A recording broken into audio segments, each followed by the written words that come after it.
All right, buckle up, everybody, because we're going deep on NVIDIA today. Oh, yeah, this is gonna be good. You've probably been following the AI craze, seeing how NVIDIA's stock just keeps This is, skyrocketing. like, wild. Everyone's waiting to see what happens with this next earnings report. Absolutely. We've got a whole stack of analyst notes and news articles here ready to really dig in. Let's do it. Yeah, so we got to start with that stock performance, right? I mean, 194% gain this year, that's insane. Almost unheard of, yeah. So can they actually keep this up? That's the big question. Well, even since their last report, their stock went up almost 16%, while other chip makers were actually down. Wow, so they're defying the trend. It's impressive, but it also means the pressure's on for this next report. They've got to deliver, right? For sure, and that's where all these rumors come in, these whisper numbers you hear from investors. Officially, analysts are predicting what, like $33 billion in revenue for this last quarter?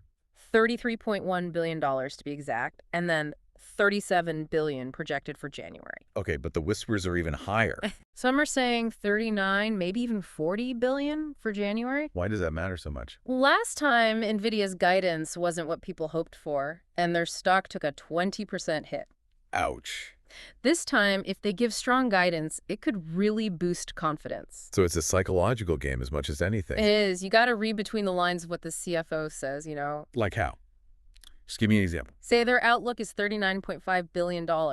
That might actually mean they're internally expecting $41.5. Under-promise and over-deliver. Classic move. Exactly. But even with all this talk of growth, there's been some concern about their profit margins, right? Yeah, they're usually super high for NVIDIA, but there's been a bit of a dip lately. How's that? They're pouring a ton of resources into ramping up production of their new Blackwell chip. Right. Got to spend money to make money, but is this dip temporary or something investors should worry about? Tough to say for sure. One analyst is predicting 75% adjusted gross margin for this past quarter, then down to 73% for January. I got to be honest, those percentages don't mean much to me. Break it down. It's basically how much profit they kept for every dollar of revenue. So if their margin is 75%, they're keeping 75 cents profit for each dollar that comes in. Got it. So even if it dips a little, they're still making a good chunk of change. Exactly, as long as revenue keeps going up. All right, let's shift gears and talk about this Blackwell chip.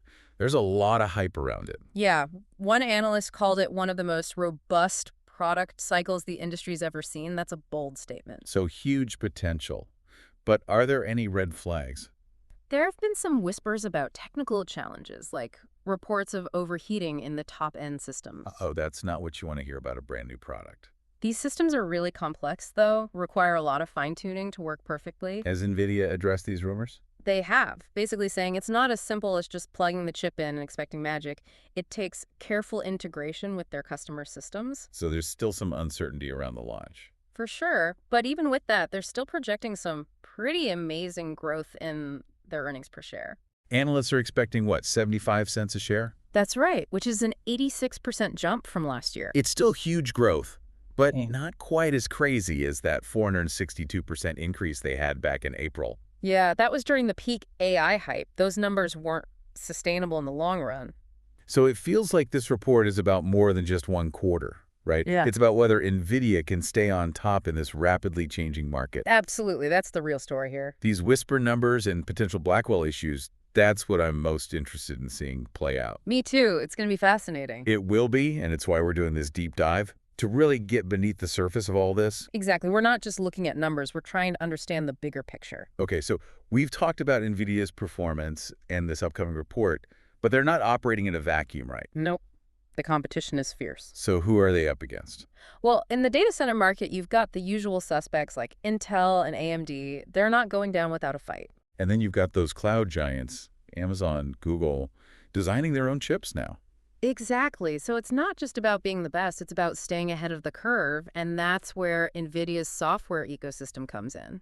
You're saying their software gives them an edge? Huge edge. They've been building this comprehensive suite of tools for AI development for years. So it's not just about the hardware, it's the whole package. Right. The chips, the software, the support, everything. We always hear about AI in these massive data center applications, but NVIDIA's doing other stuff too, right? Oh, yeah. They're pushing into self-driving cars with their platforms, and gaming is still a big part of their business. Their GeForce RTX series, that's the gold standard for gaming graphics. Absolutely. So they're not putting all their eggs in one basket, which is probably smart. Very smart. It makes them more resilient. With all this talk about the future, I think it's worth looking back at how NVIDIA got here.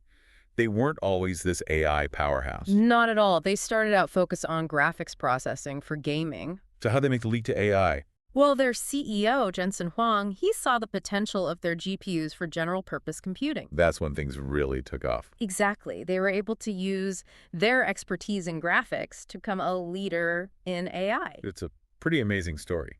But it makes you wonder, what's next for them? The billion-dollar question. Right. Some people think the metaverse is going to be huge for them. Their chips are perfect for powering those virtual worlds. Yeah, and there's the potential of AI in healthcare, drug discovery, medical imaging, all kinds of applications. And then there's quantum computing on the horizon.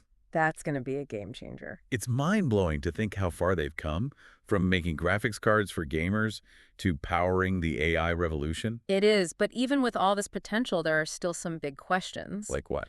Can they keep those profit margins up as they scale production of the Blackwell chip? Can they stay ahead of the competition? Can they keep innovating at this crazy pace? Investors are going to be watching closely. No doubt, this whole NVIDIA story is a reminder that the tech world moves fast. Only the most adaptable companies survive. And that adaptability often comes down to leadership. Jensen Huang's been their CEO for over 25 years. That's incredible in the tech world. He must be doing something right. He is, but even the best CEOs can't predict everything. There are so many factors outside their control. Like the global economy, geopolitical stuff. Who knows what new technology will pop up? It's a good reminder that no company operates in a vacuum. All right, well, I'm definitely looking forward to that earnings call, see how the market reacts. Me too. Will they focus on the potential problems or buy into the long-term growth? It's a cliffhanger. I have a feeling this NVIDIA story is just getting started. I wouldn't bet against them. So we've talked about NVIDIA's performance, the upcoming report, the competition, their history, but now let's zoom out even further. Let's do it. This technology they're building, it's not just about chips and software. It's about how it's going to impact the world. Absolutely. That's the really big question. So let's talk about those bigger picture issues, things like the future of work. All right, let's get into it. So the future of work, huh? That's a big one.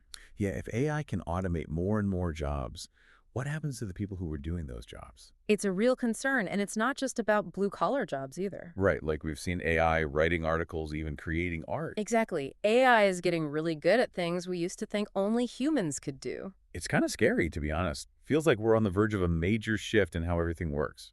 It is a time of big change, that's for sure. But technology is a tool, right? It depends how we use it. So we shouldn't be afraid of AI. We should just be careful with it. Exactly. We need to think about the consequences, have a conversation about what we want the future to look like. That means policymakers, tech people, everyone needs to be involved. We got to figure out the guardrails, how to make sure AI benefits everybody, not just a few. It's a huge challenge. But if we can get it right,